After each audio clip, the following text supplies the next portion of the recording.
اللہ تعالیٰ نے جو ہمیں احکامات عطا فرمائے ہیں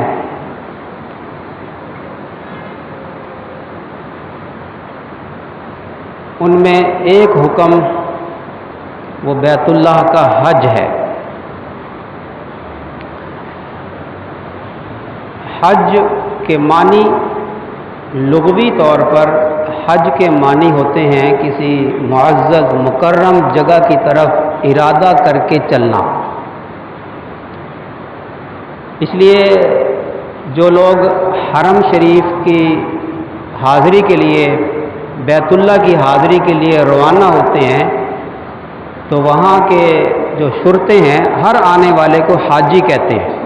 حاجی حاجی سرعہ جلدی چلیں، وہ ہر ایک کو حاجی کہتے ہیں۔ جو بیت اللہ کے ارادے سے چلے اس کو حاجی کہتے ہیں لغوی طور پر۔ اصطلاحی طور پر ذی الحجہ کے مہینے میں حج کے ارادے سے جو اللہ نے فرض کیا، جن کو اللہ نے استطاعت عطا فرمائی کہ وہ حج کر سکتے ہیں، اس معنی میں کہ ان کی صحت بھی اس کی اجازت دیتی ہے، وہ اتنے لاغر یا بیمار نہیں ہیں کہ سفر نہ کر سکیں، یا راستہ معمول نہ ہو، یا کوئی وبا ایسی پھیل جائے کہ وہاں پہنچنے میں پابندی ہو، جیسے پچھلے سالوں میں جو کورونا کی وبا پھیلی تو حج موقوف کر دیا گیا، یا جنگوں کا زمانہ ہے، سفر معمول نہیں، تو ایسے میں حج فرض نہیں ہوگا اس وقت تک جب تک کہ راستے معمول نہ ہوں، صحت ایسی ہو کہ انسان سفر کر سکتا ہو، اور مالی طور پر انسان اتنا مستحکم ہو کہ وہ سفر کا خرچہ بھی اٹھا سکتا ہو اور اپنے گھر والوں کو خرچہ بھی دے سکتا ہو جتنے عرصے کے لیے اس نے حج کے لیے جانا ہے۔ حج فرض اس پر ہوتا ہے جس پر حج فرض ہے، اور وہ حج نہ کرے اس کے بارے میں حدیث شریف میں بڑی سخت وعید ہے۔ اور یہاں میں نے ایک آیت پڑھی، وہ اس آیت کی گویا تفسیر ہے، میں اس کا ترجمہ بھی کرتا ہوں۔ حدیث شریف میں آیا جس کا مفہوم ہے کہ باوجود استطاعت کے ایک شخص حج نہیں کرتا تو کچھ بعید نہیں کہ وہ یہودی ہو کر مرے یا نصرانی ہو کر مرے، بڑی سخت وعید ہے۔ اور جو حج کرے، سبحان اللہ، ایمان دل میں ہو اور اللہ کا گھر دیکھنے کو جینا چاہے، بات ماننے والی نہیں ہے۔ والذین آمنوا اشد حبا للہ، ایمان والے وہ ہیں جو اللہ سے شدید محبت کرتے ہیں۔ جی ہاں، شدید محبت جس کو ہم اپنی زبان میں عشق کہتے ہیں۔ حج ایمان والوں کے لیے ایک عاشقانہ عبادت ہے، اور بیت اللہ کو جب اللہ تعالیٰ نے بنایا، یہ پہلا گھر ہے بلکہ جب اللہ تعالیٰ نے اس زمین کو پیدا فرمایا تو جہاں خانہ کعبہ ہے وہاں سے ایک بلبلہ اٹھا۔ پہلے پانی تھا، پانی تھا، کوئی خشکی نہیں تھی۔ جہاں بیت اللہ ہے وہاں سے اللہ تعالیٰ نے ایک بلبلہ اٹھایا، پھر اس کو پھیلایا اور پھر 7 بر اعظم بنائے۔ یہ کعبہ یہ زمین کی ناف ہے۔ اللہ تعالیٰ شانوں نے سب سے پہلے اس خانہ کعبہ کی جگہ کو پیدا فرمایا، اس خشکی کو پیدا فرمایا، اور پھر عبادت کے لیے جو سب سے پہلے گھر تعمیر کیا گیا وہ بیت اللہ ہے. یہ میں نے جو آیت پڑھی، ان اول بیت وضع للناس للذی ببکۃ مبارکا وہدی للعالمین. ان اول بیت وضع للناس، جو اس زمین پر عبادت کے لیے سب سے پہلا گھر تعمیر کیا گیا وہ مکہ میں ہے، وہ بیت اللہ ہے، اللہ کا گھر ہے. جب اللہ تعالیٰ نے بیت اللہ کو پیدا فرمایا تو اسے مخاطب کر کے فرمایا کہ میں تیرے لیے ایسے بندے پیدا کروں گا جو تیرے ایسے مشتاق ہوں گے جیسے کبوتر اپنے بچوں کا مشتاق ہوتا ہے. کبھی دیکھیں نا، جو کبوتروں کو جانتے ہیں نا، وہ جانتے ہیں اس بات کو کہ کبوتری اپنے بچوں پر کتنی فریفتہ ہوتی ہے. میں تیرے لیے ایسے عاشق پیدا کروں گا جو تجھ پر ایسے پروانہ وار تیری طرف آئیں گے، ایسے تجھے چاہیں گے کہ جیسے کبوتری اپنے بچوں کو چاہتی ہے. یہ مومن کا کہ قلب کا مقناطیس ہے، مومن کا دل کھنچتا ہے، اور وہاں مومن چلا جائے نہ عاشق چلا جائے اس کا واپس آنے کو دل نہیں چاہتا. بے اختیار آنسو. اللہ کے نبی صلی اللہ علیہ وسلم جب ہجرت فرما رہے تھے تو خانہ کعبہ کی طرف مڑ کر دیکھتے تھے اور فرماتے تھے، جس کا مفہوم یہ ہے، اگر میری قوم مجھے نہ نکالتی اے بیت اللہ میں تجھے کبھی نہ چھوڑتا. اللہ، مومن کا دل کھنچتا ہے، اللہ کی تجلیات کا نزول ہوتا ہے بیت اللہ پر. تجلیات ذات کا نزول ہوتا ہے. تجلیات ذات، اس کا غلاف سیاہ کیوں ہے؟ سیاہ غلاف کیوں ہے؟ کبھی سوچا آپ نے؟ اللہ تعالیٰ کی جو تجلیات ہوتی ہیں ان کے مختلف رنگ ہوتے ہیں. اللہ کی جو تجلیات ذات ہے اس کا رنگ سیاہ ہوتا ہے، وہ تمام رنگوں کو جذب کرتا ہے. جی، تجلیات ذات کا نزول ہوتا ہے. ان تجلیات سے سب سے زیادہ حصہ اس شخص کو ملتا ہے جو بیت اللہ کا طواف کر رہا ہو. 120 رحمتیں اللہ کی نازل ہوتی ہیں بیت اللہ پر، ہر وقت نازل ہوتی ہیں. ان میں سے 60 رحمتیں ان کو اللہ تعالیٰ عطا فرماتے ہیں جو بیت اللہ کا طواف کر رہے ہیں، اور 40 رحمتیں ان کو عطا فرماتے ہیں جو وہاں نوافل ادا کر رہے ہوں، اور 20 رحمتیں ان کو عطا فرماتے ہیں جو اللہ کے گھر کا دیدار کر رہے ہوں.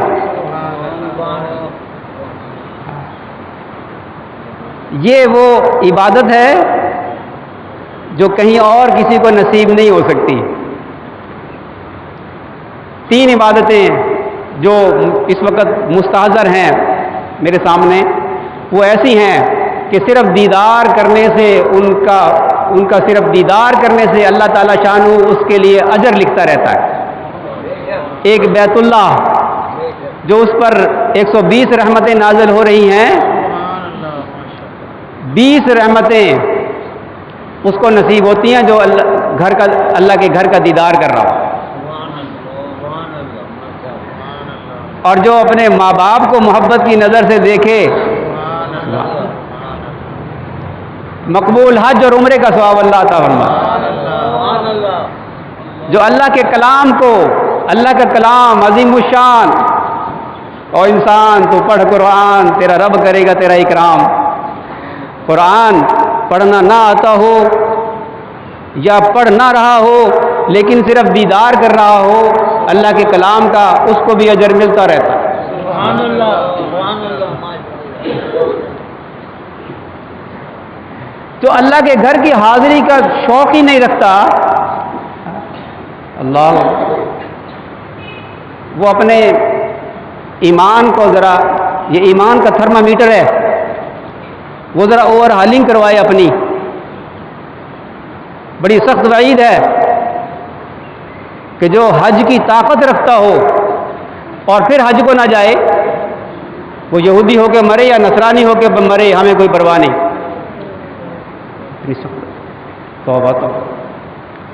اور جو عاشق ہوتے ہیں اللہ اکبر، وہ غریب مسکین ہے، دل تڑپتا ہے کہ ہم اللہ کے گھر کو دیکھیں، ہم اللہ کے گھر کا دیدار کریں.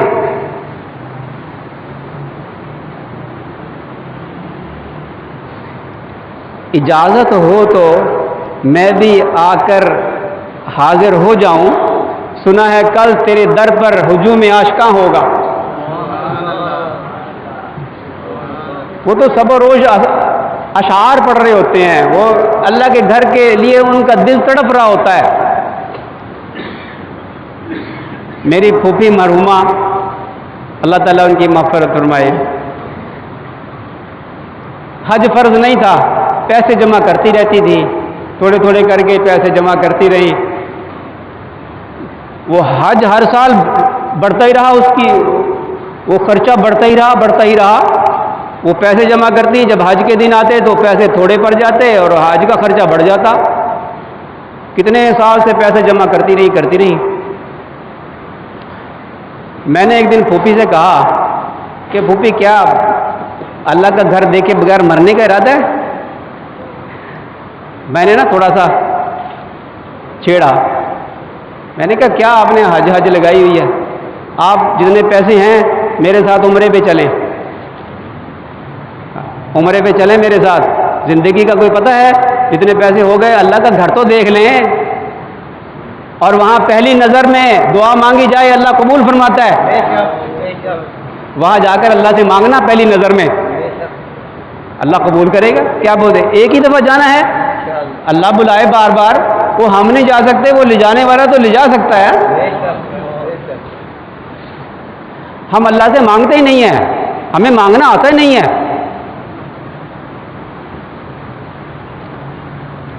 حج فرض نہیں تھا. میں خیر یہ بات مکمل کر لوں پھر بات بھول جائے گی. پھوپھی ہماری کہنے لگی ہاں بیٹا تو بات تو صحیح کرتا ہے، چل ٹھیک تیرے ساتھ عمرے پہ جاتی ہوں.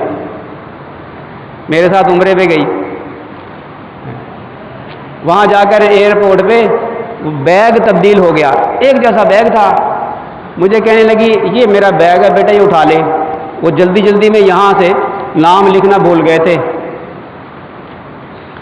کھل گیا تالا، زپ کھولی تو بیگ کسی اور کا. بڑے پریشان. خیر مختصر یہ کہ وہ بیگ ہم بھی لیے پھرے. جب واپس ایئرپورٹ پر آئے تو ہمارا بیگ مل گیا اور اس کا وہ بیگ ہم نے وہاں جمع کروا دیا. پورا عمرہ بغیر سامان کے اللہ تعالیٰ نے سبب بھی پیدا فرما دی. حج فرض نہیں تھا اس ناچیز پہ تو تڑپ تھی دل میں. ہمارے شیخ حضرت شیخ وجی الدین صاحب رحمۃ اللہ علیہ ایک مرتبہ جمعے کے بیان میں انہوں نے ایک بات فرمائی. بیان یہاں سے شروع کیا، میں درمیان میں بیٹھا ہوا تھا سامنے.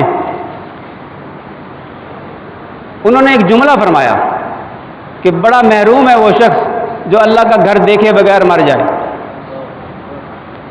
میرے دل پہ ایک چوٹ لگی. میں نے اسی وقت چپ کے دعا مانگی. اللہ تعالیٰ فرماتے ہیں امن یجیب المضطر اذا دعا، کہ جو مضطر ہوتا ہے نا، جس کا دل تڑپ جائے اور وہ اس وقت دعا مانگے تو اللہ قبول فرماتا ہے. قبولیت کا ایک یہ موقع تھا، دوسرا جمعے کا دن قبولیت کا، تیسرا اللہ والوں کی محفل، جمعے کا بیان. یہ سارے مواقع قبولیت کے جمع ہو گئے. اس سے فائدہ اٹھایا، اللہ سے دعا مانگی کہ اللہ کیا تیرا گھر دیکھے بغیر مروں گا تو قبول فرما. اللہ نے اسی سال قبول فرمایا. اللہ قبول کرتے ہیں.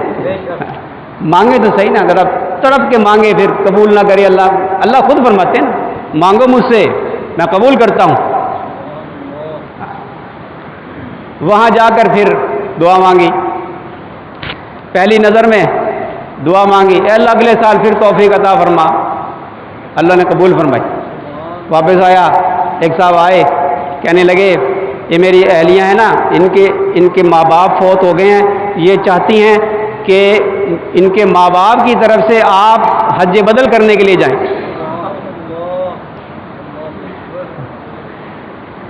اگلے سال پھر اللہ نے بلایا, وہاں جا کر پھر یہ دعا مانگی, اے اللہ اگلے سال پھر توفیق دے.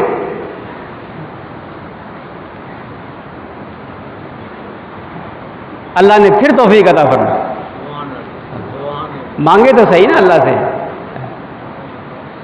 اپنے نمبر بنانے کے لیے بات نہیں سنائی, ترغیب کے لیے سنائی. اس لیے سنائی کہ اللہ تعالیٰ ہر ایک کی سنتا ہے, ہر ایک کی قبول فرماتا ہے. تو دل تڑپے اور پھر اللہ سے مانگے, اللہ قبول نہ کرے, نا نا نا, یہ آپ بھول جائیے اس بات کو. اللہ ضرور قبول فرماتے ہیں.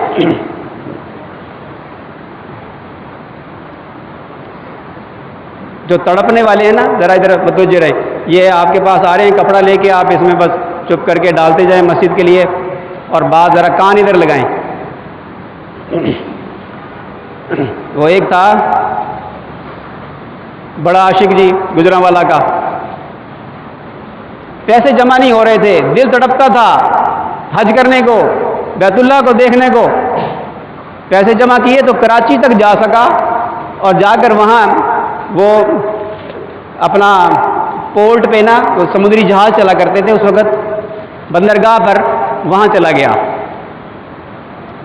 اور وہ جو حاجی جا رہے تھے ان کو دیکھتا رہا اور دل تڑپتا رہا, دعائیں کرتا رہا, حسرت سے ان کو دیکھ رہا تھا. ایک کلی کو اس نے کہا کہ دیکھ تو ایسا کر, یہ اپنے نا کپڑے مجھے پہنا دے, اور تو جو ہے یہاں بیٹھ کے آرام کر لے, میں تیری جگہ نا سامان ڈھوتا ہوں, تو مزدوری تو ہی لے لینا, لیکن میں ذرا یہ حاجیوں کی نا میں ذرا خدمت کرنا چاہتا ہوں, تو سامان میں ڈھوتا ہوں. اس نے کہا تو بہت اچھا جی, پتہ نہیں کہاں سے آ گیا میری مدد کرنے کے لیے. وہ ایک طرف بیٹھا, کلی کا لباس اس نے پہنا, سامان جہاز کے اندر لوڈ کرتا رہا حاجیوں کا. اور جب چلنے کا وقت آیا نا جہاز کا, یہ وہاں دبک کے بیٹھ گیا.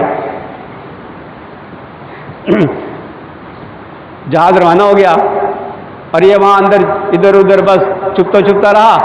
جب جدہ قریب آیا تو اس نے کہا وہاں حاجیوں سے کہ جب جدہ قریب آ جائے نا ذرا مجھے بتا دینا. جب جدہ روشنیاں نظر آنے شروع ہوئی, رات کا وقت تھا, لوگوں نے کہا کہ جدہ قریب آ گیا. اس نے وہیں سے چھلانگ لگائی سمندر میں. تیرنا آتا تھا تو تیرتے کنارے پہ پہنچ گیا. اب وہ دیکھیں ایک بندہ تھا ہمارے ساتھ, پتہ نہیں کہاں غائب ہو گیا. اور یہ سمندر کے کنارے جا کر چلا گیا. تھوڑے سے فاصلے پہ کیا دیکھتا ہے کہ جنگلہ لگا ہوا ہے, اور اس طرف ایک گائے ہے, اور گائے سے ایک شخص دودھ نکالنے کی کوشش کر رہا ہے. گائے اس کو ہاتھ نہیں لگانے دیتی. اور یہ گوالا تھا گجرانوالا کا. یہ پہلے تو دیکھتا رہا, پھر اس کو اشارے سے کہتا رہا, اشارے سے اس کو بلایا. وہ عربی تھا, اس کو کہا اشارے سے کہ میں نکالتا ہوں یہ دودھ, میں نکالتا ہوں. اس نے کہا آ جاؤ. یہ گیا, اس نے دودھ نکال کر دیا. اس نے جا کر اندر بتایا. وہ حج کا ڈائریکٹر کا گھر تھا, حج کے ڈائریکٹر کا گھر تھا عربی کا, اور اس کے ہاں بیٹا پیدا ہوا تھا. ڈاکٹر نے کہا تھا کہ گائے کا دودھ پلانا ہے, اور گائے کا دودھ ان کو نکالنا نہیں آتا تھا. اس نے نکالا, اس نے بلا لیا ڈائریکٹر نے کہ تو کون ہے, کہ میں پاکستان سے آیا ہوں, اردو بول رہا ہے, اور میں نے حج کرنا ہے. اس نے کہا, اشارے سے سمجھ گیا کہ یہ حج کرنا ہے. اس نے کہا تو ہمارے پاس رہ, تو یہاں دودھ نکالا کر بچے کے لیے, ہم تجھے حج کرائیں گے, تجھے پروٹوکول دیں گے. اس کو بڑا اچھا گھر دیا, اس کو گاڑی دی, اور بڑے اسپیشل پروٹوکول کے ساتھ اس کو حج کروایا. اللہ, یہ ہوتا ہے عاشقوں کا حج. جب اللہ تعالیٰ قبول فرماتا ہے. اب میں یہ ایسے واقعات سنانا شروع کروں تو بات لمبی ہو جائے گی, لیکن عاشق بنے پھر اللہ نہ بلائے. اللہ, اور اگر قسمت میں نہ بھی ہوا نا, انما الاعمال بالنیات. اللہ, عبداللہ بن مبارک رحمۃ اللہ علیہ ایک سال حج کرتے تھے, ایک سال جہاد پہ جاتے تھے. جس سال حج پہ جانا ہوتا تھا, ایک سال ایسا ہوا کہ ایک سیدہ تھی جو غریب تھی، سید پہ زکوٰۃ وہ لگتی نہیں، انہوں نے دیکھ لیا کہ مردار مرغی پکا رہی ہے، انہوں نے آواز دی کہ مردار کیوں کھا رہی ہو؟ اس نے کہا جاؤ جاؤ کام کرو، ہم پہ اتنا فاقہ آ گیا ہے کہ ہمارے لیے حرام حلال ہو گیا ہے، مردار حلال ہو گیا ہے، جاؤ جاؤ اپنا کام کرو۔ اتنا فاقہ آ جائے تو گنجائش ہوتی ہے کہ پیٹ بھر جائے، جان بچ جائے، اتنا مردار کھا لو، اس کی اجازت ہوتی ہے۔ کہنے لگے کہ ہم سید ہیں، ہم زکوٰۃ نہیں لیتے، نہ کسی سے سوال کرتے ہیں، تم جاؤ اپنا کام کرو۔ ان کے دل کو چوٹ لگی، واپس آئے، وہ جو تھیلی جمع کی تھی حج کے لیے وہ تھیلی اٹھائی اور آ کر اس کے حوالے کر دی کہ یہ لو ہدیہ، اور حاجیوں کو کہہ دیا تم جاؤ، میں اس سال حج کرنے نہیں جاؤں گا۔ سب چلے گئے۔ حج کر جب واپس آئے اور یہ استقبال کے لیے کھڑے ہیں، حاجی واپس آئے تو اس کا استقبال کرو، یہ بھی سنت ہے۔ یہ استقبال کے لیے کھڑے ہیں، اب ایک سے مسافہ کیا، مبارک ہو بھائی۔ اس نے کہا کہ مبارکباد آپ مبارک دے رہے ہیں مجھے، وہ آپ عرفات میں تو ہمارے ساتھ تھے۔ دوسرے کو مبارکباد دی، اس نے کہا آپ ہمیں مبارکباد دے رہے ہیں، وہ آپ طواف میں تو ہم میرے ساتھ تھے۔ تیسرے کو مبارکباد دی، اس نے کہا وہ مزدلفہ میں تو ہم کٹے ہم رہے ہیں، آپ کیا باتیں کر رہے ہیں؟ اور یہ ہے کہ آنسو جاری ہیں، مبارکباد دے رہے ہیں۔ وہ ایک کو مبارکباد دی، اس نے کہا آپ عجیب بات کر رہے ہیں، اب یہاں کھڑے ہو کے مبارکباد دے رہے ہیں۔ وہ مینا میں جہاں کنکریاں مار رہے تھے نا جی، وہاں بھگدڑ مچ گئی تھی، اور آپ نے اس وقت آپ الگ ہو گئے تھے، لیکن آپ نے یہ تھیلی مجھے دی تھی اشرفیوں کی اور کہا تھا کہ یہ رکھ لے، میں تجھ سے لے لوں گا، یہ پکڑو اپنی امانت۔ اور یہ حیران رات کو سوئے تو خواب کیا دیکھتے ہیں، کوئی آواز دینے والا آواز دیتا ہے کہ عبداللہ ابن مبارک رحمۃ اللہ علیہ، عبداللہ ہم کتنی گواہیاں پیش کریں کہ تو نے حج کیا ہے؟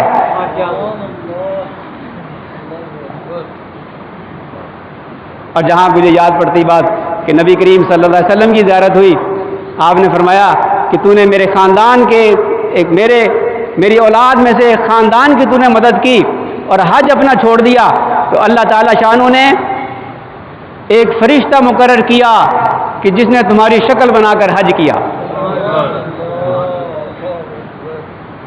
اللہ،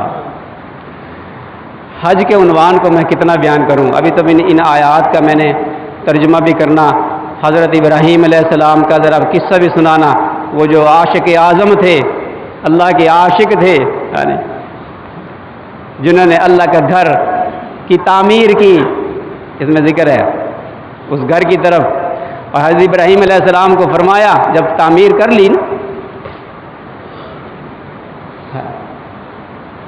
تو اللہ تعالیٰ نے فرمایا کہ آذان دیجئے، یعنی بلائیے لوگوں کو، میرے گھر کی طرف بلائیے۔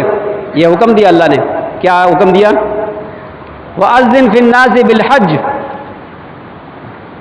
يَأْتُوكَ رِجَالًا وَعَلَى كُلِّ ضَامِرٍ يَأْتِينَ مِنْ كُلِّ فَجٍّ عَمِيقٍ، آواز لگائیے۔ حضرت ابراہیم علیہ السلام نے عرض کی یا اللہ، یہاں تو بیابان ہے، میں کس کو سناؤں؟ فرمایا آواز لگانا تمہارا کام ہے، پہنچانا ہمارا کام ہے۔ ایک روایت میں ہے کہ مقام ابراہیم پر کھڑے ہوئے، مقام ابراہیم اٹھا، اوپر ہوا، اور پھر حضرت ابراہیم علیہ السلام نے آواز لگائی، کانوں میں انگلیاں دی، جیسے ہم اذان دیتے ہیں، انگلیاں دی، دائیں طرف سر پھیرا کہ اللہ بلاتا ہے تمہیں اپنے گھر کی طرف، پھر بائیں طرف اللہ بلاتا ہے تمہیں اپنے گھر کی طرف، چلے آؤ۔